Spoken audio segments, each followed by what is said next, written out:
Bonjour à toutes et à tous et bienvenue. I know some of you travel a long distance to be here. Please let me say on behalf of the whole urban school community how much we appreciate it. Je voudrais souligner 3 points auxquels on tient beaucoup. C'est des 3 points qu'on a écrits dans le document préparatoire à cette journée, signé par Ilaria Milazzo, Bertrand Vallée et moi. Il s'agit d'un point politique, un point éducatif et un point de convivialité. Accompagner les transitions, ville et territoire au cœur du dialogue. Le dialogue social.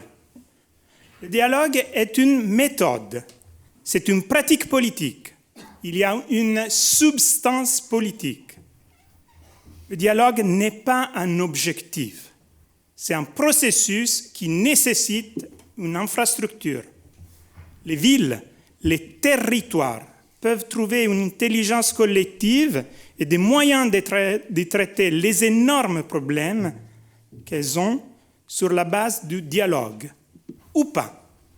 Parfois, les territoires gaspillent les conflits et la participation sur des questions essentielles parce que, 1, ils n'ont pas de dispositifs pour favoriser l'écoute. 2, l'écoute devient un exercice vide, sans interaction, pas de dialogue et sans réponse. 3, le dialogue est concentré dans les moments de conception des politiques et des projets, policy design, urban design, et se perd dans la réalisation, la mise en œuvre et la gestion quotidienne de ces dernières. En d'autres termes, le dialogue n'est pas un processus indéfini. Il n'est pas nécessaire de tout garder ouvert en permanence, parce qu'il ne s'agit pas seulement d'un dialogue de conception et de design. Le dialogue nécessite des infrastructures, du temps, des ressources, de l'argent, des révisions, d'une accélération au moment critique, mais aussi de la constance et de la stabilité. Comme nous enseigne et nous apprend tous les jours notre artiste de la direction exécutive de l'école urbaine, Ilaria Milazzo, grande source d'inspiration pour relancer la formation et les compétences à ce propos. Enfin, le dialogue social nécessite de la politique, en termes de cohérence politique et donc de négociation et de capacité de représenter les intérêts territoriaux à plusieurs échelles. Et le point pour commencer cette journée est politique et que l'école urbaine de Sciences Po est une école ancrée dans une tradition de dialogue social, une tradition politique démocratique, non technocratique, non autoritaire. On a ouvert l'année académique avec une discussion à plusieurs sur la promesse démocratique, le beau livre de notre Frédéric Gilly. Un dialogue qui va continuer dans les jours à venir, jusqu'à la fin de l'année, même avant, jusqu'à l'été, avec Loïc Vacan, comme avec la maire de Banjul, la capitale de la Gambie, qui vont arriver la semaine prochaine pour discuter avec les étudiants qui ne sont pas encore partis en vacances. Et l'année prochaine, on aura un séminaire par semaine sur un créneau banalisé le mercredi pour rencontrer les acteurs de la ville et faire dialogue. Être à Sciences Po ne se traduit pas seulement pour une certaine aisance dans l'analyse des relations de pouvoir et du jeu d'acteurs entre groupes d'intérêt. Être à l'école urbaine ici se traduit pour une option concernant le processus démocratique et leur corrélat de pluralisme et de dialogue. Les conflits et la participation sont le sel de la politique démocratique. Si l'on veut à la fois comprendre et gouverner les villes et les territoires, c'est notre raison d'être, il faut prendre au sérieux le dialogue. Deuxième point, l'option préférentielle pour le dialogue social provoque le fait que nous sommes ici, à l'école, pour mettre le dialogue au cœur des grandes préoccupations de la transformation écologique. Qu'est-ce que ça implique ? Bien évidemment, le dialogue peut se limiter à un bon niveau d'écoute entre enseignants et étudiants, entre l'administration et les élèves. C'est déjà pas mal. Mais non, cela ne nous suffirait pas. cela n'aiderait pas la formation des étudiantes aujourd'hui. Former au métier des territoires et des villes nécessite d'arrêter de simuler, de ne pas trop s'appuyer sur les techniques et les procédures existantes, d'accepter l'incertitude et d'apprendre à développer des techniques et de nouvelles procédures, à apprendre à opérationnaliser et non pas à être passivement opérationnel. Et surtout, il faut exposer les étudiants et les enseignantes au dialogue social. Et c'est là tout l'intérêt de ce que nous faisons aujourd'hui. Nous, on n'est pas là aujourd'hui pour évaluer le travail des étudiants. C'est terminé. On n'est pas là pour écouter des étudiants et pour donner des suggestions et des conseils. C'est terminé, on l'a fait pendant toute l'année académique. Aujourd'hui, les étudiants de l'école urbaine sont au cœur d'un dispositif de dialogue, de conversation démocratique. Ils présentent des résultats, des preuves, des descriptions, des interprétations, des explications. Ils indiquent des pistes, des processus politiques possibles, voire des solutions techniques et les implications en termes d'argent, de dépenses, de compétences qui en découlent. Mais ils le font dans des contextes de dialogue social avec des professionnels, des enseignantes et d'autres étudiantes intéressées. Règle de jeu, être tous francs et directs. Et enfin, un troisième point, le caractère public de la connaissance produite par les étudiants. Tous les ateliers aujourd'hui et toutes les conversations aujourd'hui que nous avons organisées sont des infrastructures ouvertes. Nous avons toujours organisé des rendus des projets collectifs avec les parties prenantes. Mais aujourd'hui, nous avons besoin de plus pour former nos étudiants. Nous avons décidé de le faire dans des environnements ouverts à la cité, auxquels tout le monde peut participer. Nous sommes une université de recherche où la formation professionnalisante n'est pas seulement l'acquisition de techniques, mais aussi l'exposition au scepticisme de la recherche. Il ne suffit pas d'entendre les résultats de la recherche, il faut s'engager personnellement dans des enquêtes collectives. Les enquêtes collectives, par nature, ne peuvent pas rester le patrimoine des étudiants qui les font. Elles doivent être publiques et accessibles. Notre choix éducatif est de former les étudiants par la production des savoirs qui ne sont pas privés pour eux, mais qui s'éprouvent en public. C'est pour ça qu'aujourd'hui, on lance notre rapport d'activité 2022, que vous pouvez trouver en ligne sous la direction de Saskia Wallig. C'est pour ça qu'on annonce aujourd'hui l'ouverture en octobre d'un portail en ligne où seront archivés et indexés l'ensemble des productions des étudiants de l'école urbaine, sauf exception. Répertoriée, accessible, permanente, gratuite, publique. Je voudrais enfin remercier beaucoup tous les partenaires, les tuteurs, les enseignants, les étudiants, les équipes pédagogiques et administratives qui ont joué le jeu et ont organisé cette journée. On est tous là car on veut dialoguer, on veut tenir dans les difficultés et les turbulences des conflits politiques et redistributifs. On pense que produire de la connaissance publique à service des villes comme des territoires est la manière la meilleure pour se former à faire face et agir dans la belle formule de Pierre Lascoun dans un monde incertain.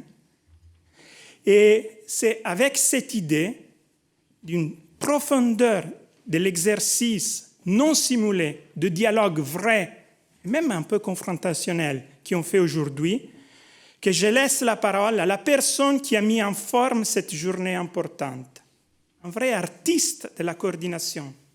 Je vous invite à accueillir avec toute l'énergie dont vous disposez le maître d'orchestre de notre Urban Lab, Bertrand Vallée.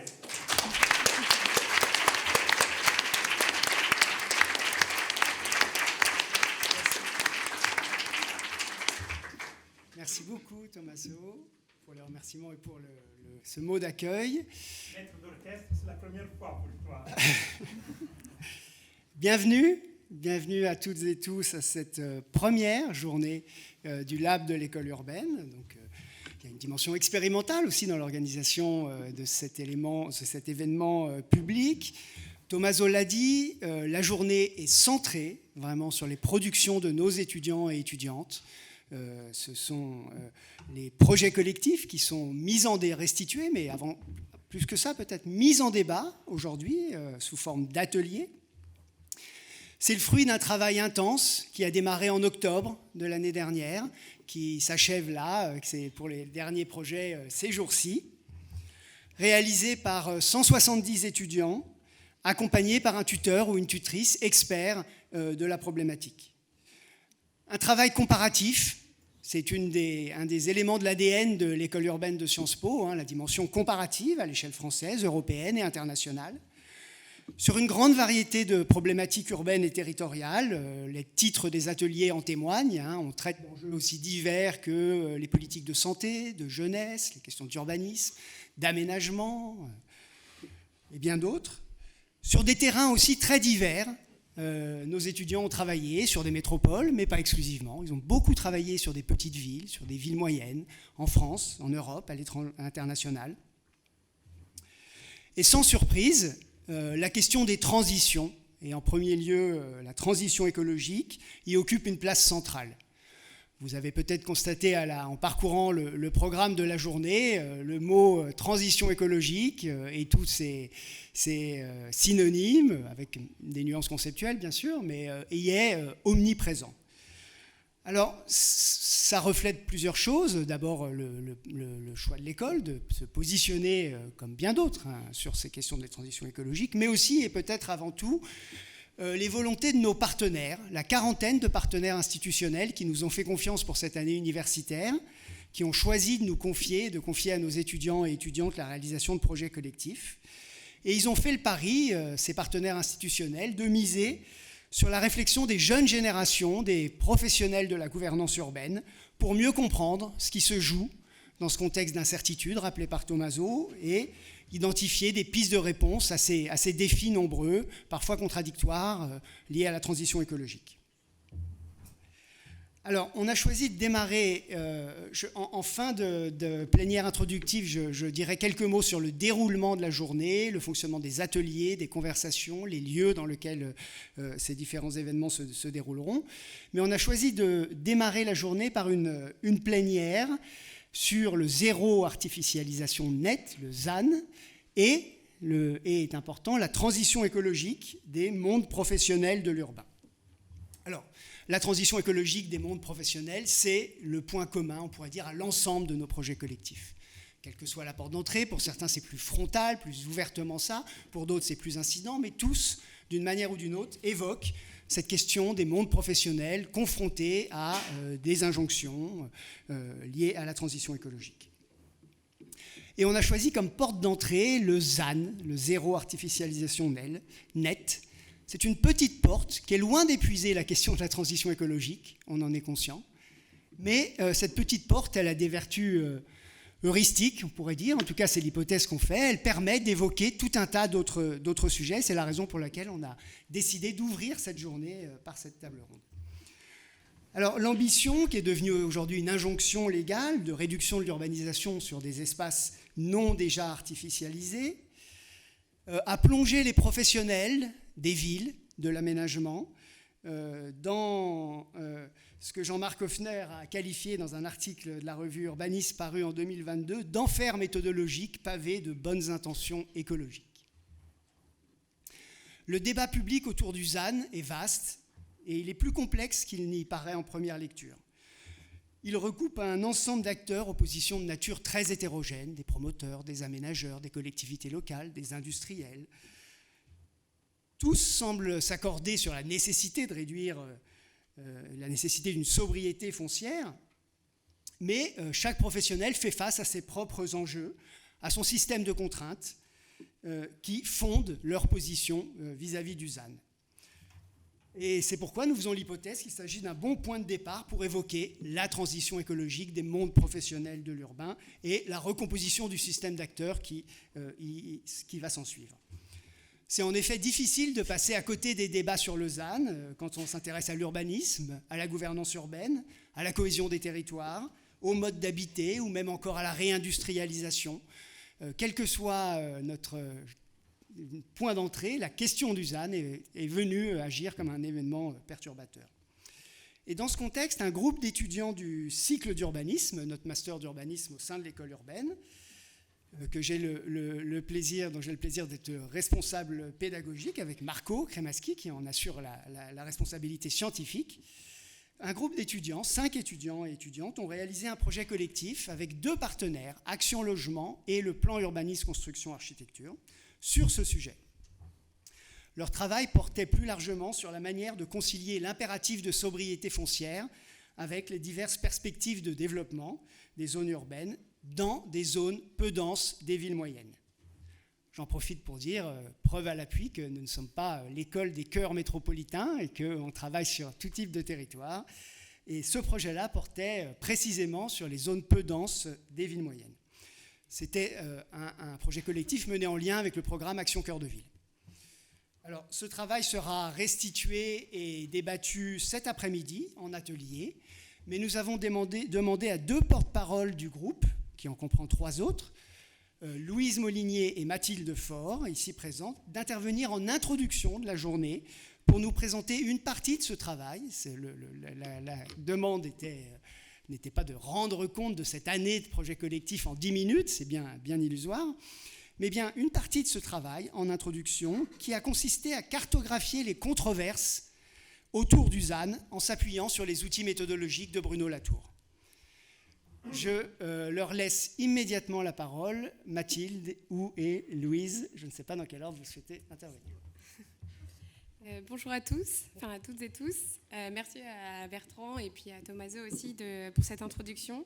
Donc, on voulait dire qu'on était honorés de pouvoir présenter une partie de notre travail aux côtés de Sophie Lafenêtre et Jean-Marc Hoffner sur la question de ce zéro artificialisation net, donc le ZAN, réalisé dans le cadre de notre projet collectif avec Mathilde et 3 autres étudiants présents dans la salle.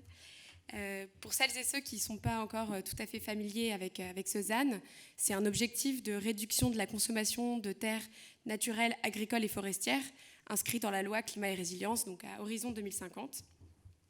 C'est avant tout un outil de mesure, donc sorte de thermomètre ou un outil de comptabilité qui ne propose pas encore de feuille de route sur son application, alors que sa mise en œuvre oblige à repenser en fond les métiers et pratiques de l'aménagement et de l'urbain plus généralement. Associé au terme de l'étalement urbain, de la densification et peut-être plus généralement de la transition écologique, la nécessité d'une réduction de l'artificialisation ne date pas d'hier. La loi SRU l'évoquait déjà en 2000.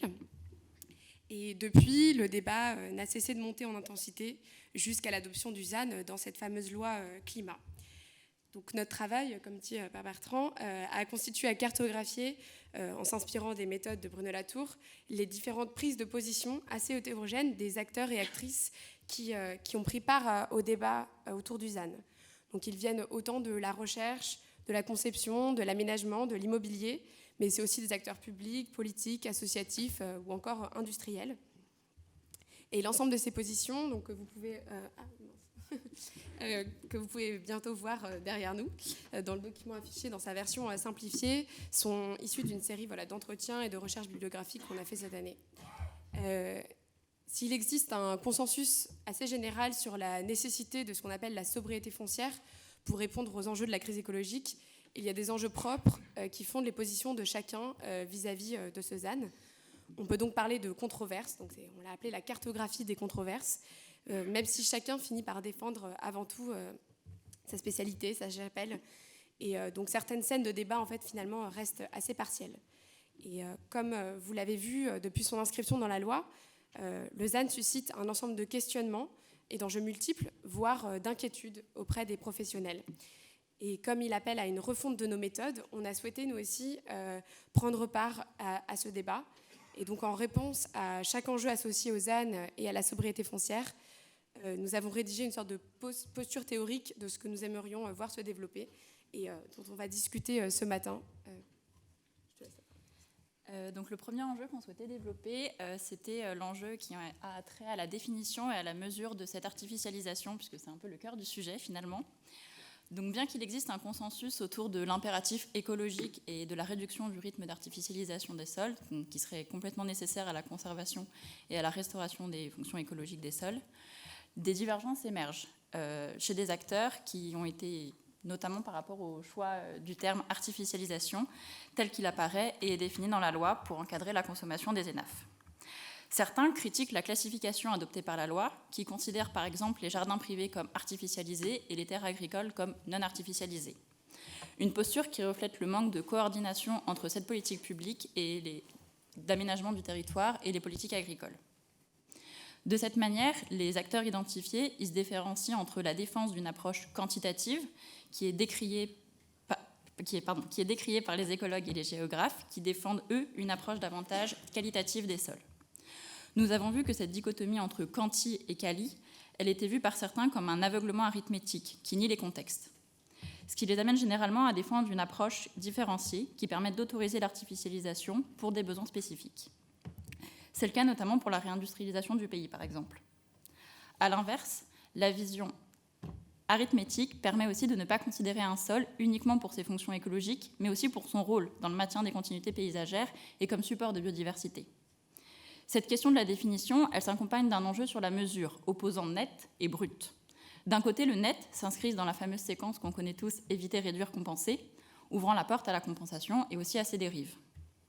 De l'autre, le brut, défendu par des acteurs de la conception et des écologues, serait la seule approche vraiment ambitieuse qui serait capable de limiter au mieux les impacts environnementaux de l'aménagement.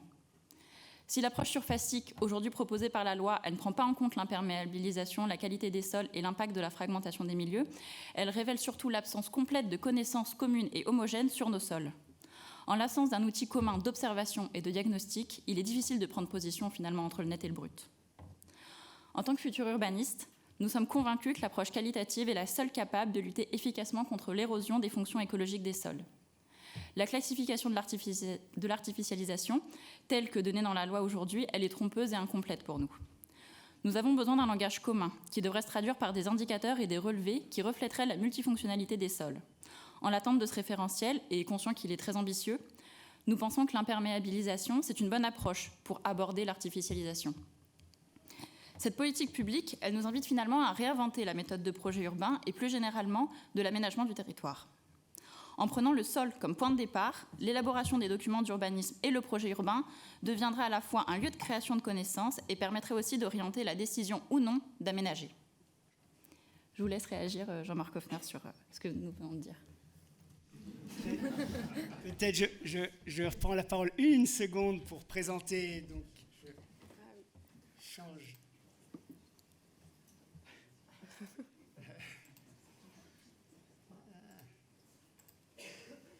Présenter et remercier nos deux intervenants qui ont accepté de participer à notre plénière introductive de cette journée. Sophie Lafenêtre, d'abord, qui est directrice générale de l'établissement public foncier d'Occitanie, et Jean-Marc Hoffner, qui est le président du conseil stratégique de l'école urbaine. Donc peut-être d'abord, Jean-Marc, si tu veux réagir sur cette première interpellation sur la mesure de l'artificialisation des sols. Bonjour à tous, merci beaucoup, merci de votre présentation. Cette affaire de ZAN, là, c'est effectivement un enfer méthodologique et professionnel. Le monde de l'urbanisme s'épuise là-dessus, mais c'est une superbe étude de cas. Voilà. Donc ça, on peut remercier le législateur. Je pense qu'il nous permet d'être plus intelligents, de comprendre. Vous avez tout compris très rapidement. Donc, en termes effectivement moi, je rêve de formation par l'étude de cas. Effectivement, on puisse creuser un sujet et comprendre assez vite en quoi les théories sont intéressantes pour analyser les pratiques et inversement. Et là, vous avez tout. Et vous pouvez vous permettre, parce que vous avez bien compris le sujet, d'avoir en plus des positions et des propositions. Donc c'est super et félicitations. Et j'espère qu'à Libourne, ils sauront s'occuper de leur muret et de mettre des haies à la place, puisque ça fait partie du sujet. Et je pense que c'est très intéressant aussi d'insister sur le fait que je reviendrai là-dessus, nous reviendrons là-dessus sans doute tout à l'heure, que le périurbain est un enjeu majeur et les zones peu denses, comme on dit, doivent attirer notre attention. Très rapidement, ce qui est intéressant dans l'affaire Dusan et que vous avez, qui est en filigrane, finalement, c'est que on dépasse quand même un peu les structurations idéologiques habituelles du champ professionnel. Il y a des sujets sur lesquels c'est plus sûr. On sait qu'en matière de transport, d'un côté, il faut être pour le vélo et pour le train, puis de l'autre côté, il faut être pour le reste, quoi. Et on a structuré comme ça des visions qui n'ont plus grand sens, parce que les visions sont toujours structurées par les enjeux du passé et pas par ceux de l'avenir. Mais voilà, en gros, on sait où sont les bons et les méchants. Sur le ZAN, alors moi, je m'engueule assez souvent sur cette affaire de ZAN, de façon évidemment courtoise, mais quand même, on voit que ça crisme un peu, là. Et puis, bon, ayant été classé dans les, on va dire, pour faire vite, dans les anti-ZAN, je dis, bah oui, mais alors, regarde tes alliés. Bon, c'est évidemment plus compliqué que ça, dès lors que, par exemple, on prend ce que vous avez relevé et qu'on retrouve forcément, les bétonneurs, le béton et le bitume. Voilà, il y a ceux qui bétonnent et les autres qui ne bétonnent pas parce qu'il ne faut pas bétonner. Mais maintenant, si on regarde par exemple dans le monde des agences d'urbanisme et les jeunes professionnels qui évoluent sur ces sujets, il y en a qui vont vous dire, mais les bétonneurs, ils sont dans la ville compacte. Ils ont des tunneliers, ils rajoutent du béton aux étages. Puis il y en a d'autres qui vont vous dire, plus classiquement, si je peux dire, non mais les bétonneurs, ils sont dans la campagne. Ils bitument les terres, ils construisent là où on pourrait faire autre chose, etc. Et je trouve que cette affaire est intéressante parce que ça ne va plus de soi de savoir où sont les bétonneurs qu'il faut dénoncer. Et donc là, on a bien un brouillage des repères idéologiques qui est toujours intéressant pour reconstruire des controverses ayant du contenu. Là-dessus, le seul petit amendement que je pourrais apporter à votre affaire, c'est vrai que quand on fait cette cartographie du débat public, on a l'impression que, oui, il y a consensus sur les ambitions initiales. Et même les quelques journalistes dont j'essaie de laver le cerveau régulièrement, ils commencent par ça. Ils commencent en disant il y a consensus. Il y a consensus. Tout le monde dit bah oui, évidemment, on est d'accord sur les objectifs. Parce que tout le monde se sent un peu coincé, puisque le texte a été voté et que déjà les machines professionnelles se sont mises en place. Et que la moitié des projets collectifs ont porté sur la mise en œuvre du ZAN. Voilà, c'est parti. Et celles et ceux qui disent oui, mais non, peut-être que sobriété, qu'est-ce que ça veut dire sobriété? Quand on a une concurrence finalement sur des usages du sol, le mot sobriété, de même que le mot consommation, n'est pas forcément le plus adapté. Et quand on dit sobriété, est-ce qu'on pense à la politique agricole commune qui n'est pas très sobre puisqu'elle valorise le surfacique pour le coup. Voilà, donc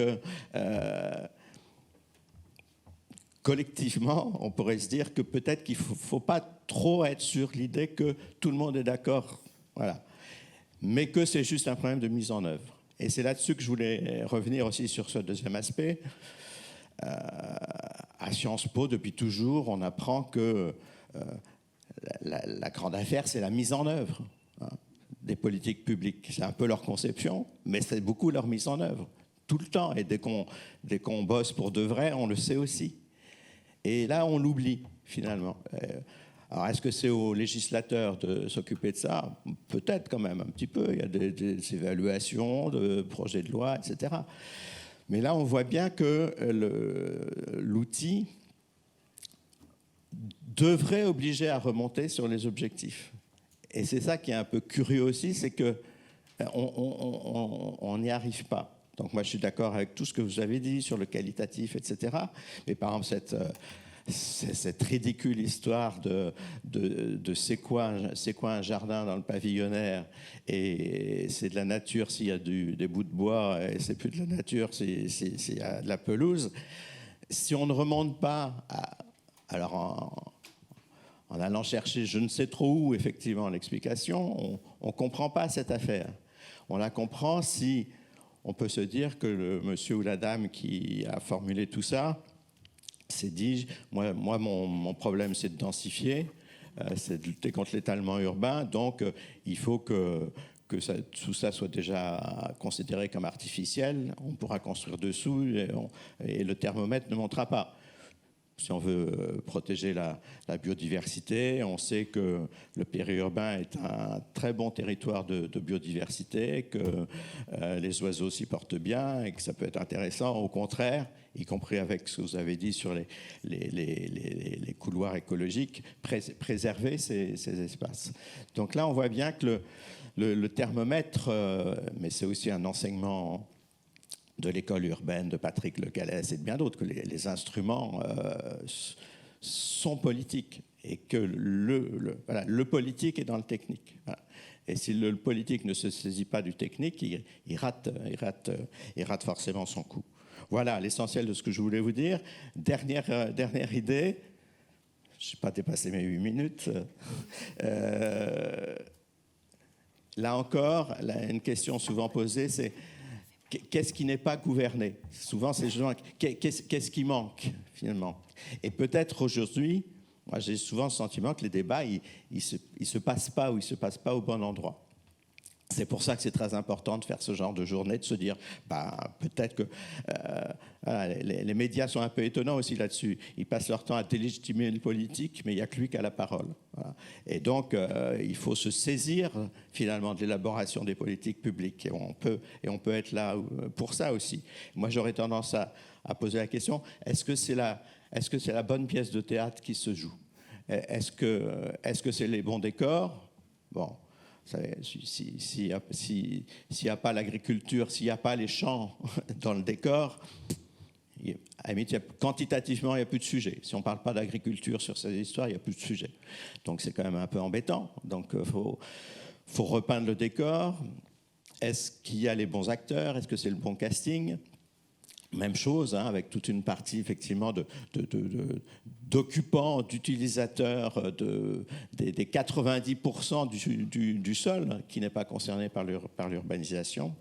Et puis est-ce que c'est évidemment les bons scénarios et le bon texte? Et donc finalement, comment est-ce qu'on peut arriver à changer les castings et à créer peut-être les scènes pour bien discuter et pour que tout ce que vous avez non seulement compris mais proposé puisse trouver sens et puisse être approprié, mobilisé pour qu'on s'en sorte avec cette affaire de ZAN qui a en tout cas l'intérêt de reposer cette question de l'articulation entre technique et politique, de poser plus fortement la question des sols, qui était absente effectivement, et de se dire que tout est bon de toute façon pour changer, parce qu'il y a forcément à changer, même si le germe de départ n'est pas forcément le meilleur.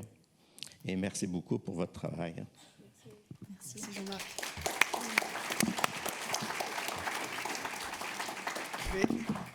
On va poursuivre l'échange, je vais redonner la parole à Louise. Avant ça, juste, je vois qu'il y a des gens qui sont assis par terre. Il reste des places ici. Si vous voulez, devant, il y a pas mal de places libres encore. Vous serez plus confortablement installés. Louise, vous avez dans votre travail, votre groupe de projets collectifs, identifié d'autres sujets de controverse. Il n'y a pas que celui de la mesure de l'artificialisation. Peut-être que vous souhaitez en évoquer un autre? Oui. Donc, l'autre enjeu un peu central, même carrément central au débat du ZAN, il tourne justement autour de l'impact de cet objectif sur les économies de projet et plus généralement l'économie de l'aménagement. Et donc les professionnels, les chercheurs qu'on a un peu interrogés, ils s'accordent globalement pour dire que le ZAN va venir fragiliser les bilans d'opération en raison des coûts conséquents de rénovation, réhabilitation, dépollution et d'un foncier de plus en plus cher. du moins à court terme, et avec des conséquences sur les prix de l'immobilier. Pourtant, on a aussi vu que certains acteurs interrogés de la conception et des écologues aussi, pour qui il existe des potentiels bénéfices liés au ZAN. Ceux-là, ils considèrent qu'il ne coûtera pas forcément plus cher si on change nos manières d'aménager et de construire. Et donc pour eux, il faudrait repenser les pratiques hors de ce qui se fait aujourd'hui dans la norme. Et donc ramener des fonctions écologiques pourrait être vu comme un investissement sur le long terme en entraînant des coûts de gestion amoindris. Et d'une autre manière, par exemple, la rénovation du bâti, notamment énergétique, diminuera les coûts d'entretien et les dépenses liées à la consommation énergétique. Et plus généralement, la loi ZAN, en fait, elle n'a fait l'objet ni de chiffrage ni de plan de finance. Et donc, par conséquent, son financement interroge assez largement. Et en réponse à ça, on a vu que les propositions différaient sur comment maîtriser ces coûts. D'un côté, on voyait qu'on appelait à un apport plus important de financement public, mais de manière décentralisée. Donc, contrairement à ce qui est proposé aujourd'hui avec le fonds Friche, qui est devenu le fonds vert, avec la mise en garde de mise sous perfusion des opérations d'aménagement. Et de l'autre, une généralisation des opérations de portage public foncier via l'intervention des EPF. Ces changements, on pourrait dire qu'ils restent aussi un peu à la marge de l'aménagement existant et de son financement. Et donc on a relevé quelques propositions plus radicales qui ont été faites par certains chercheurs qui évoquant notamment la nécessité pour financer ce ZAN d'une réforme de la fiscalité locale. Notamment en taxant davantage les opérations les plus artificialisantes, même carrément juste artificialisantes, afin de favoriser celles qui dépolluent et réhabilitent l'existant. Et pour nous, il nous semble impératif de changer le paradigme actuel de l'aménagement, qui est la question posée et approfondie par un autre projet collectif qui est là aujourd'hui. Et cela appelle à revoir les pratiques et explorer des choses dans le temps long, comme l'urbanisme transitoire, la renaturation, la dissociation foncier-bâti et donc le portage public du foncier. Et on est assez convaincus que le financement du ZAN il passera par des changements plus structurels aussi, ayant trait à cette fiscalité que j'évoquais, la péréquation et au régime de propriété privée. En revanche, on voulait aussi mettre en garde, nous on ne souhaite pas voir apparaître un marché des droits artificialisés qui nous paraît assez dangereux et qui pourrait contribuer d'autant plus aux inégalités entre les territoires. Merci, je donne la parole à Sophie Lafnette, peut-être pour agir sur cet aspect. Est-ce que le ZAN va être un élément qui va amener à repenser les modèles économiques de l'aménagement ? Vous m'entendez ? Le micro, normalement. Est-ce qu'on m'entend mieux ? Oui. Est-ce que le ZAN est vraiment un problème ? J'ai envie de dire à moyen, long terme, a priori on saura faire. En revanche, à court terme, je passe mon temps actuellement à intervenir sur cette question-là pour dire qu'à court terme, je ne vois pas beaucoup de solutions vraiment immédiates, très très pragmatiques. Alors sur la question de l'économie de l'aménagement, c'est sûr que ce qu'apporte le ZAN, c'est la fin du foncier qu'on appelle facile, à savoir les grands terrains plats où on n'a plus qu'à tirer les réseaux. Il y en a de moins en moins, mais en fait c'était déjà fortement amorcé. Alors moi je vais avoir une vision très praticienne, et on m'a demandé de m'adresser notamment aux professionnels. Avec la loi SRU, la loi Elan, déjà même les terrains AU, avant d'arriver à les ouvrir avec les révisions des documents d'urbanisme, c'était déjà compliqué, donc le mouvement a été amorcé. En revanche, le ZAN, avec justement cette loi, alors j'ai retrouvé quelques termes dans votre intervention quand je parlais de thermomètre, effectivement, c'est que même si les outils sont toujours politiques, là on a quand même posé les outils et maintenant on est en train d'élaborer la politique qui doit aller avec. Donc c'est un peu cette question de mesure qui pose sujet. Ça donne une accélération de l'intervention sur l'existant. Donc forcément, c'est plus complexe tout de suite. Et c'est assez immédiat, parce qu'on voit que même si la tendance avait été amorcée avec les lois précédentes, là, cette accélération fait que les opérations qui sont en cours sont déjà percutées en fait, par cette question du zéro artificialisation nette. Donc, le premier sujet, si on doit aller plutôt sur l'existant, c'est très bien, on le faisait déjà. En revanche, on n'a plus la soupape d'avoir un petit peu de développement urbain, mais les ambitions sur l'existant, elles ne font qu'augmenter. Je donne juste un exemple, c'est-à-dire qu'on nous dit qu'il faut aller densifier, qu'il faut optimiser, et ça on y était déjà en tant qu'établissement public sur une région comme l'Occitanie. Moi j'ai du très dense, du peu dense, donc on est vraiment sur les cœurs de ville. Mais quand vous êtes sur les cœurs de ville, on maintient quand même toutes les questions PPRI, travail avec l'ABF, maintenant vous avez feux de forêt et les réseaux d'eau potable. Et en fait, ce qui est totalement normal, ce sont des politiques sectorielles, mais en fait, vous n'avez pas, ces ambitions sont très très fortes et c'est quand même compliqué sur cette question de densification, sauf qu'il faut le faire tout de suite. Donc si on est sur un temps plus long, j'y reviendrai, ok, mais là, dans l'immédiat, on demande de se recentrer sur le déjà là, sur l'urbain, mais en augmentant encore les ambitions sur toute une série de politiques sectorielles. C'est là un petit peu que ça bloque. Donc, quel est l'impact sur les modèles économiques, en tout cas dans ce que moi je constate au quotidien? Déjà, quelle est la nature des opérations qu'on récupère dans le cadre maintenant, si on se projette sur le ZAN? Ce sont des opérations qui sont déjà plus petites, parce qu'on va être dans l'immédiat, si je fais à court terme, sur de la dent creuse, ou après on nous parle des friches, enfin, en tout cas, on est sur des choses qui vont être de taille moins importante. Or, pour des professionnels, faire 40 logements, je vais prendre l'exemple du logement, ou faire 4 opérations de 10 logements, ce n'est pas du tout les mêmes coûts de production interne. Ce n'est pas du tout le même modèle économique et on ne peut pas additionner les bilans pour dire « j'arrive à équilibrer de la même manière ». Donc il y a une façon de produire qui est forcément différente. La deuxième qualification sur ces opérations, c'est qu'elles sont plus complexes. Pourquoi plus complexes? Alors là, j'enfonce des portes ouvertes, c'est que vous êtes avec du déjà là. Donc il faut d'abord démolir, ou il faut d'abord désamianter, ou vous avez quelque chose d'habité, donc il faut d'abord reloger. Donc tout ça, ça vient en plus de, quand vous avez un terrain, vous l'achetez et après vous devez viabiliser. Là, non, il faut d'abord traiter l'existant. La troisième chose, c'est que c'est plus sensible politiquement. Alors ça, on s'y heurtait déjà, parce qu'on dit qu'on a des difficultés à intervenir sur l'urbain parce qu'il y a des riverains. Mais là, comme vous n'allez plus être que sur l'urbain, ça veut dire que les riverains, potentiellement, ils seront toute leur vie avec des travaux autour d'eux. Un coup, c'est l'immeuble d'à côté, un coup, c'est l'immeuble de derrière, un coup, c'est la voirie. Donc cette question, vous avez beaucoup parlé en introduction de concertation. Alors il faut savoir sur quoi on concerte, mais ça veut dire que c'est des questions de contentieux, des questions d'acceptabilité, des questions qui seront systématiques maintenant. Quand on est un peu plus loin, on se posait un peu moins ces questions-là. La résultante de tout ça, c'est que c'est forcément un peu plus long. Et long, ça veut dire que quand sur des opérations, on a des prêts, donc ça se cumule avec des intérêts. Et puis, le deuxième, donc ça c'est les éléments très techniques, puis le deuxième facteur qui a été soulevé, c'est la concurrence des usages. C'est-à-dire comme le foncier facile, on n'en a plus, on va d'abord tous commencer par le foncier un peu moins facile, mais qui reste quand même accessible. Et puis après, on ira sur la surélévation, enfin les choses bien dures, la copropriété, ça va venir encore dans un troisième temps. Mais même ce foncier un peu moins facile, tout le monde va le vouloir. J'y mets du logement, j'y mets du bureau, j'y mets de l'activité économique. Dans l'activité économique, j'y mets de l'activité productive. On n'arrive plus à trouver de plombiers en centre-ville. Pourquoi? Parce qu'il leur faut un peu de tertiaire, un peu de local de stockage et en fait, ils n'ont plus les moyens d'accéder à ce genre de choses-là.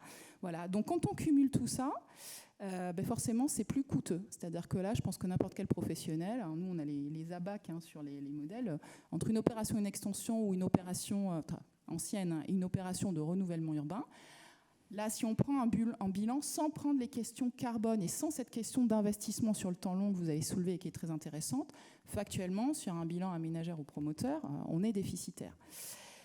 Et le succès du fonds friche le démontre. Le fonds friche marche du feu de Dieu, mais le fonds friche, c'est quoi? On est sous perfusion de fonds publics pour aller alimenter les bilans d'opération. Voilà. Donc c'est une excellente réussite, une excellente démonstration du fait qu'on a un petit calage sur les bilans.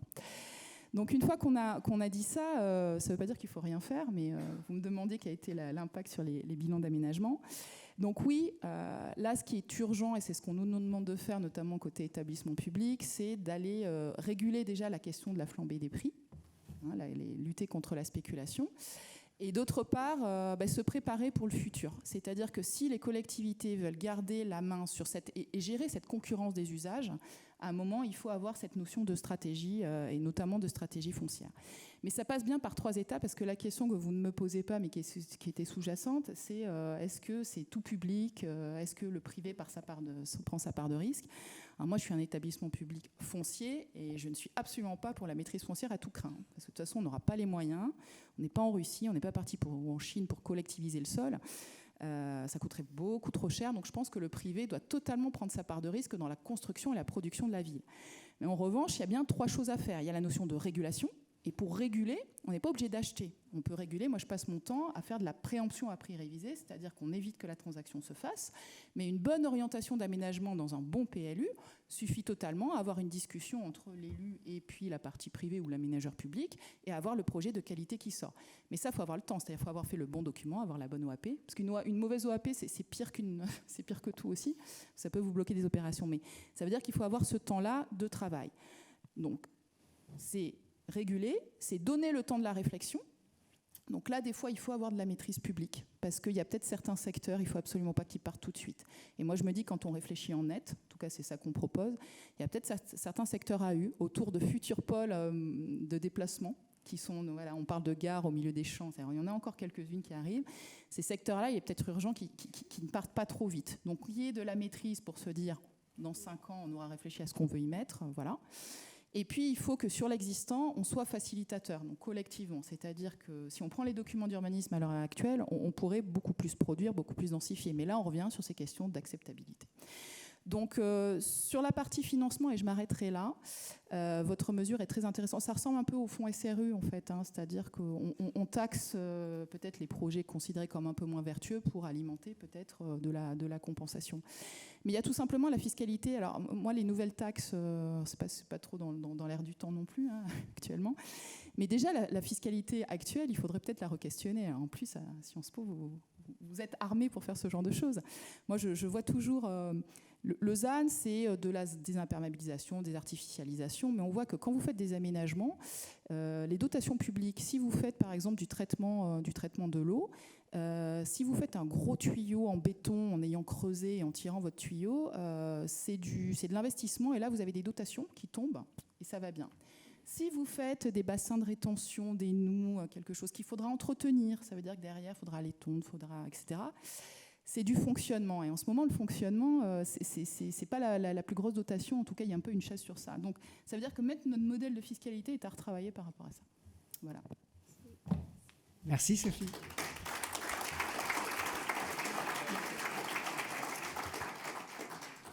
Last but not least, troisième élément de la controverse, après avoir évoqué avec Jean-Marc la question de la mesure de l'artificialisation et puis plutôt plus largement les effets bouleversants que ça avait au sens littéral du terme sur le système d'acteurs. Puis avec Sophie, la question des modèles économiques de l'aménagement et des nouveaux rôles du public et du privé.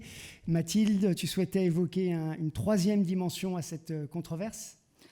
Oui. Je souhaitais évoquer aussi aujourd'hui avec vous la question de la cohésion des territoires et des modes d'habiter et qui pose aussi la question de qui sont finalement les gagnants du ZAN. Donc le ZAN, c'est un objectif national, on l'a dit, qui est décliné à l'ensemble du territoire, mais ce sont finalement les collectivités territoriales qui vont voir leur modèle d'urbanisation remis en question. Et pour beaucoup d'acteurs, le ZAN risque d'accentuer la fracture territoriale. À ça, nous souhaitons répondre que les collectivités territoriales devraient être davantage associées au processus d'application locale des objectifs nationaux du ZAN. En effet, les territoires ils ne sont pas égaux face aux impératifs de sobriété foncière, que ce soit en termes de ressources foncières ou d'ingénierie locale. Et c'est le rôle de l'État de répartir au mieux ses ressources en fonction des besoins, des dynamiques territoriales et d'organiser ce rééquilibrage. Aujourd'hui, l'arithmétique de la loi, qui autorise jusqu'en 2030 l'artificialisation de 50% des terres artificialisées durant les 10 dernières années, elle favorise les mauvais élèves, au détriment de territoires qui ont déjà pris en compte dans les documents depuis longtemps les objectifs de sobriété foncière, sans pour autant d'ailleurs permettre de recontextualiser vraiment l'objectif. Certains acteurs y dénoncent la pression foncière que cette loi risque d'exercer, augmentant les prix et poussant les ménages aux plus faibles revenus à se loger loin des pôles d'emploi. Aussi, certains territoires n'auront pas de friches, pas de dents creuses, pas de sites pollués à valoriser. La vision des politiques nationales se décline mal dans ces territoires, ce qui va parfois rendre incompatibles d'autres lois comme la loi SRU. Pour le ministère de l'écologie, au contraire, c'est l'étalement urbain et la construction en périphérie qui exacerbent les fractures sociales. Pour lui, en les limitant, le ZAN devrait réguler la désertification du centre-ville et des petits commerces. Aujourd'hui, nous ne souhaitons pas vraiment prendre position sur un mode d'habiter plutôt qu'un autre. Nous avons noté qu'il n'y a pas vraiment de consensus scientifique sur la vertu écologique ou économique du mode d'habiter urbain comparativement au mode d'habiter rural ou même périurbain. De plus, en tant qu'étudiants en urbanisme, nous ne sommes pas beaucoup confrontés aux enjeux des villes moyennes et aux périurbains. Nous avons donc tendance à aborder ces territoires avec les outils des métropoles. Or, ces territoires ne doivent pas devenir des métropoles dégradées. D'autant plus que le périurbain il constitue pour une partie de la population une opportunité pour accéder à la propriété, ce qui serait difficile pour eux en ville dans de nombreux territoires. En revanche, on pense que les injonctions à la densification, aujourd'hui prônées par certains acteurs et politiques publiques, comportent une dimension contradictoire, en cela qu'elle ne profitera pas à tous. Pour nous, la densification, elle ne doit pas être prônée de manière dogmatique, mais au contraire, s'appliquer de manière contextuelle. Nous pensons que la résorption de la vacance et de la sous-occupation, mise en œuvre via des politiques ambitieuses de rénovation énergétique du bâti, dégradé, mais aussi de rénovation énergétique, elle devra permettre de répondre en partie aux besoins en logement de ces territoires. Enfin, nous sommes partisanes, en tant qu'urbanistes, nous voulons participer à la densification des écosystèmes et des fonctions écologiques.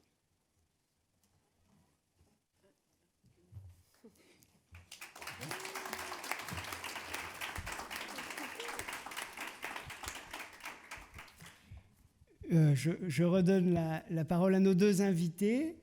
Je précise qu'on a le programme de la journée est dense. Enfin, d'ici un quart d'heure, je reviendrai un peu sur des considérations plus pratiques pour vous expliquer comment vont se dérouler les ateliers, les conversations, dans quelle salle, etc. Donc on n'a pas prévu de moment d'échange pour cette plénière. C'est vraiment l'exception. La règle de cette journée, c'est des moments d'échange qui auront lieu dans tous les ateliers et à l'issue de chaque conversation. Peut-être, Sophie, d'abord, le ZAN, ça amplifie ou ça réduit la fracture territoriale ? Alors moi, je ne répondrai pas à cette question. Parce que le ZAN, ça sera, enfin, quand on parle d'aménagement du territoire, c'est une entrée, je crois que ça a très bien été dit en introduction, c'est une entrée parmi d'autres. Donc moi, je ne résumerai pas le ZAN, fracture territoriale. Le ZAN est une... Alors peut-être que ce n'était pas clair dans mon discours initial, mais de toute façon, il va falloir qu'on le vive comme une opportunité. On va en faire une opportunité, c'est pas un sujet. Donc moi, quand je viens sur la question de fracture territoriale, premier point que je veux souligner, c'est que quand j'ai parlé des problèmes de modèle économique à court terme, j'insiste bien, à moyen long terme, de toute façon, ça va se réguler, puisqu'on va monter en compétences, on n'aura pas les mêmes bilans, mais à court terme, on est en difficulté. Et cette difficulté, elle est vraie dans le tendu comme dans le détendu. Il ne faut pas croire que parce que dans le détendu, on achète moins cher, sauf que les prix de sortie sont également moins élevés. Donc en fait, on a le même problème de modèle économique. Ça, moi, je le vis, je travaille et en Lozère et sur la métropole de Montpellier. Le sujet est absolument le même. La question qu'on nous pose souvent, c'est où sont les gisements fonciers ? Et là, c'est pareil, on voit cette question territoriale. Donc les gisements fonciers, on les a, et d'ailleurs, on n'a pas attendu le ZAN pour travailler dessus, parce que Vera Lizarzabourou, sur le programme Action Cœur de Ville, Action Logement, suit les choses de près. Ça va être tout ce qui va être habitat, dégradé, vacant, en centre ancien. Et là, on voit qu'il y a quand même une politique qui a très très bien marché de reconquête des centres-villes, que ce soit Action Cœur de Ville, Petite Ville de demain, on a aussi Bourg-Centre Occitanie, nous, dans la région, où on a vraiment une redynamisation. Et là, on commence à en tirer les bilans, ça marche. Donc, ça veut dire, alors le ZAN est censé renforcer encore ça. Donc ça ne va faire qu'accélérer ces politiques qui ont plutôt un bon retour. Le deuxième gisement, alors on en entend parler, moi je n'en peux plus, des friches. Les friches, oui, il y en a. Moi, je suis plutôt intéressée par les terrains en voie d'obsolescence programmée. C'est-à-dire que ce n'est pas encore une friche, et vous avez encore des choses en face, parce que la négociation est un peu différente. Mais oui, bien évidemment, il y a les friches. Et puis après, les autres gisements, là, ça va être un peu plus compliqué. Vous avez les entrées de ville avec les centres commerciaux. Mais là, il va falloir s'accrocher quand même pour discuter avec ces partenaires-là. Vous avez toutes les zones d'activité en voie d'obsolescence. Vous avez des gisements fonciers qui sont absolument faramineux et ils sont en plus en centre urbain. Et puis, vous avez après la question du tissu pavillonnaire, alors la question éminemment politique parce que les gens ils vivent plutôt bien dans leur tissu pavillonnaire. Donc ça, je pense que c'est vraiment sur le long terme qu'il va falloir le travailler. Et quand on répond à cette question, moi ça m'embête parce que c'est pas la bonne question. J'aimerais pas qu'on me demande où sont les gisements fonciers, parce que c'est un peu quand on me dit sur la recomposition du littoral avec la montée des eaux, comment on doit travailler le lien entre les communes touchées, Mais la question qu'il faut qu'on se pose, c'est plutôt qu'est-ce qu'on a besoin de relocaliser ? Quels sont vraiment les besoins du territoire ? Parce que moi, je n'irai pas chercher en tant qu'établissement public foncier le même foncier pour du logement, pour de l'activité économique, pour de l'équipement. Donc ça veut dire que le foncier disponible ou existant d'aujourd'hui, en fait, c'est pas du tout celui de demain. Donc on ne le travaillera pas pareil dans les documents d'urbanisme. Et ça, c'est intéressant sur cette question territoriale d'arriver. On voit que les objets que j'ai cités, alors tout le monde en a un petit peu, mais on les travaillera pas de la même manière suivant le projet de territoire qui sera établi. Et c'est là que le ZAN doit nous amener. La planification sera essentielle. Et tous les débats qui commencent vraiment à être intéressant sur qu'est-ce qu'on met dans les SRADET et comment on décline, c'est là que c'est en train de se jouer. Alors après, je reviendrai sur la compensation. Donc j'ai compris que c'était une controverse, donc on a le droit de débattre. Donc je ne suis absolument pas d'accord avec ce que vous avez dit sur la compensation qui serait quelque chose de très néfaste. Moi je pense que dans l'histoire de l'aménagement, l'urbanisme, le droit à l'erreur est quand même quelque chose d'assez, qu'on constate tous les jours. La grande politique de rénovation des quartiers en rue, c'est bien qu'à l'époque ce n'était pas une erreur, et puis les questions de sociologie, de peuplement font que maintenant on vient travailler un peu différemment, donc quelque part on vient réparer. Et dans ce qu'on a urbanisé, il y a quand même des choses qui n'auraient pas mérité d'être urbanisées. Donc si on voit la compensation comme, et c'est là que la solidarité territoriale est hyper intéressante, comme une façon d'aller réparer certains territoires. Parce que justement, la question d'écologie, de nature des sols, sur certains secteurs qu'on a artificialisés, ça serait bien de la récupérer, sauf qu'il faut d'abord les repérer. Ça veut dire que la compensation a du sens. Donc on peut avoir tout simplement l'immédiat dans cette compensation. Ça peut être, j'ai des exemples très concrets, les friches hors système urbain. On ne va pas les remettre de l'urbain sur des choses qui sont raccordées à rien du tout. Voilà. Sauf que si je prends l'exemple de l'Ariège, ils ont 50 friches sur de grandes vallées. Si on va réparer ces friches, il n'y a pas de modèle économique. On achète cher du bâti qu'on va dépolluer et ensuite on revendra au prix du terrain agricole, du terrain naturel, pardon, donc on sera à 10 centimes, 20 centimes du mètre carré. Ça va être compliqué. Mais en revanche, si la compensation, la fameuse taxe que vous mettez, permet d'aller désartificialiser ces choses-là, c'est des retombées touristiques, c'est de la qualité paysagère, c'est de la réparation de territoire. Et cette notion de marché de la compensation, peut-être que ça revalorise un territoire. Pareil pour la décabanisation du littoral. Et puis après, on pourra s'attaquer peut-être à certains secteurs en extension où les gens vivent très bien, mais peut-être que dans 50 ans, ça vaudrait bien, ces secteurs-là ont des vraies qualités environnementales à rétablir. Donc voilà, donc moi j'aurais une vision peut-être un peu moins manichéenne, c'est-à-dire que si on dit la loi a prévu éviter, réduire, compenser, mais compenser c'est mal, ça a été créé peut-être à Mont pour des questions comptables, mais il faut en faire un atout en fait. Il faut en faire dans la politique globale. C'est ce qui nous manque actuellement. On ne parle pas en net, on parle en calcul pur pour nous amener à une politique réelle d'aménagement. Et moi, je conclurai avant de donner la parole, c'est que c'est tout à fait ce qu'a dit Tommaso en introduction, c'est-à-dire que c'est vraiment cette cohérence politique qui va nous aider à faire de la cohérence territoriale et à travailler les projets. Voilà. Donc le ZAN, comme je dis, je n'ai pas de réponse à là maintenant dans les 2 ans qui viennent. On est vraiment dans le dur. Mais je ne suis absolument pas inquiète pour la suite. Jean-Marc, je te laisse. D'abord insister sur deux éléments forts dont vous avez parlé. Est-ce que le micro fonctionne bien? Non. Voilà, insister sur 2 éléments qui me semblent très importants à rappeler, si je puis dire. Il n'y a pas de conclusion définitive sur sur l'efficacité écologique des divers modèles urbains ou périurbains qu'on peut avoir. Il y a beaucoup de travaux scientifiques là-dessus. Donc toujours cette espèce de mythe que un modèle qui serait bon et l'autre pas bon ne tient pas. Et puis cette belle idée des paysagistes qui nous disent que les vides sont des pleins biologiques, effectivement, je trouve que c'est très, très intéressant, puisque si on sait à peu près structurer les villes compactes, ce fameux périurbain, lui, on se dit qu'il a effectivement besoin d'être un peu plus structuré, que c'est par ces vides biologiques, naturels, qu'on pourra arriver à faire des choses intéressantes. Alors, continuer à assumer ces discours et à dire qu'ils sont scientifiquement solides, quoi, et qu'on n'est pas dans l'idéologie, justement. Parce que je trouve que sur ces histoires, le grand sujet, c'est que on traîne toujours, entre guillemets, quand même, l'idée, depuis quelques décennies, que l'urbain, c'est la ville compacte. Et qu'ailleurs, on sait qu'il y a des gens, on sait qu'il se passe des choses, mais ce n'est pas le sujet des urbanistes. Donc c'est quand même embêtant, quoi. Et bizarrement, et c'est là où j'en veux un peu aux ZAN, c'est alors qu'avec la pandémie, avec les crises écologiques, etc., on avait le sentiment que peut-être qu'il y avait un début de critique sur les vertus sociales, économiques, écologiques de la ville compacte. Le ZAN en remet une couche et politiquement très remobilisé par les tenants du modèle de la ville compacte. Modèle de la ville compacte, très bien, mais il ne peut pas être monopolistique. De toute façon, il ne l'est pas. Et donc, moi je commence à radoter là-dessus, mais d'autres l'ont fait avant moi aussi.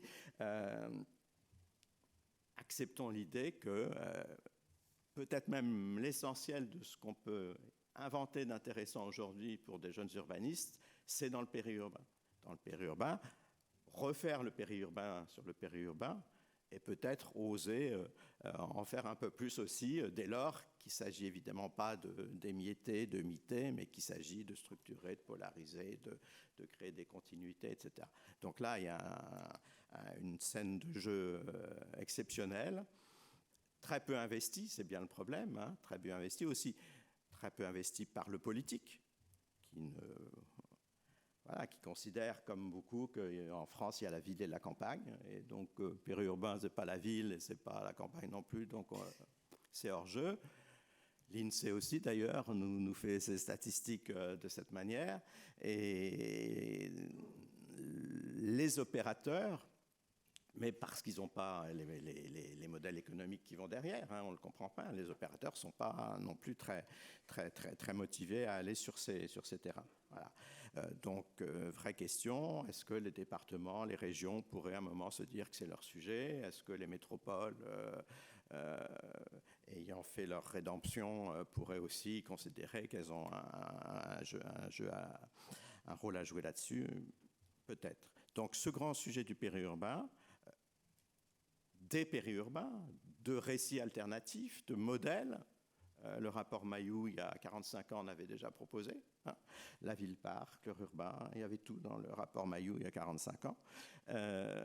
Et puis, deuxième sujet en filigrane, mais il faut le rappeler, et puis on voit bien que c'est un sujet qui monte et qui va monter dans les projets collectifs dans les années à venir. C'est quoi un développement territorial sans croissance démographique et sans construction? Super sujet aussi. Alors là, pour le coup, les sénateurs ont bien compris là, qu'il y avait un problème de fiscalité locale, et c'est évidemment un sujet majeur, mais ce n'est pas que ça, c'est aussi un sujet d'aménageur, c'est aussi un sujet d'urbaniste, et quoi qu'il se passe dans le monde, si je puis dire, on aura en France et en Europe plein de lieux, plein de territoires qui seront dans cette situation, et qui ne pourra plus être considérée comme une situation anormale, mais au contraire comme une situation qu'il faut savoir gérer. Donc par rapport à cette question des métiers dans la transition écologique, il y a en tout cas deux types de situations socio-spatiales qui sont là à portée de main et qu'il est intéressant de défricher. Merci. Quelques mots avant qu'on se sépare je vous le disais, sur la suite de la journée. Donc la journée a vocation, on vous l'a dit plusieurs fois, à restituer, à mettre en débat les travaux d'étudiants réalisés sous la forme de projets collectifs.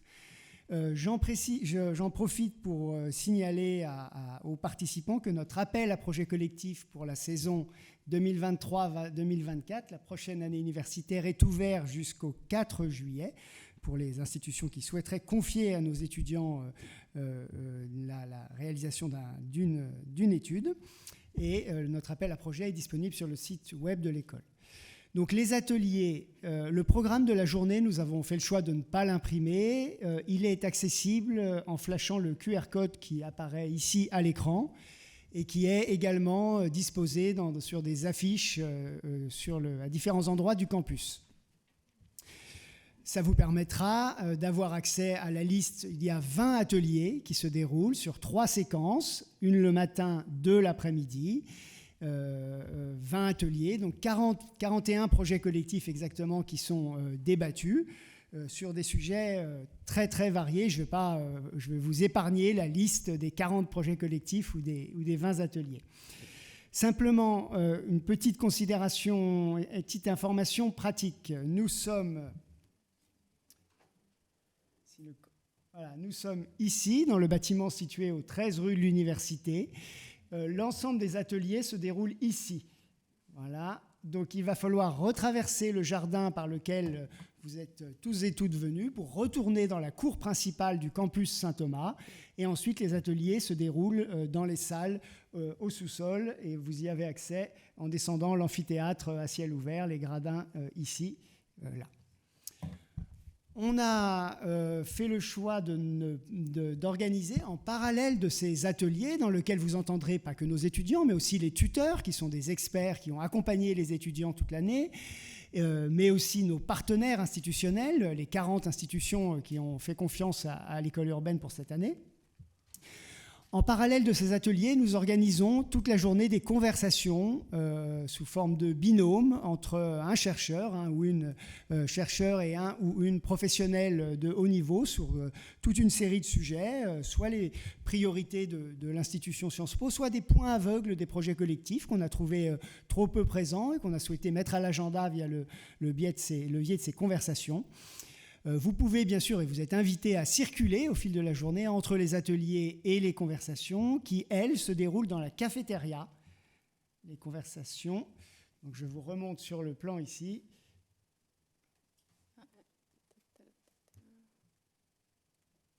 Voilà, donc ici ce sont les salles et là, à cet espace-là, c'est la cafétéria. En principe, on a mis en place une signalétique et puis tous nos étudiants sont là aussi pour vous guider, ils connaissent bien le campus.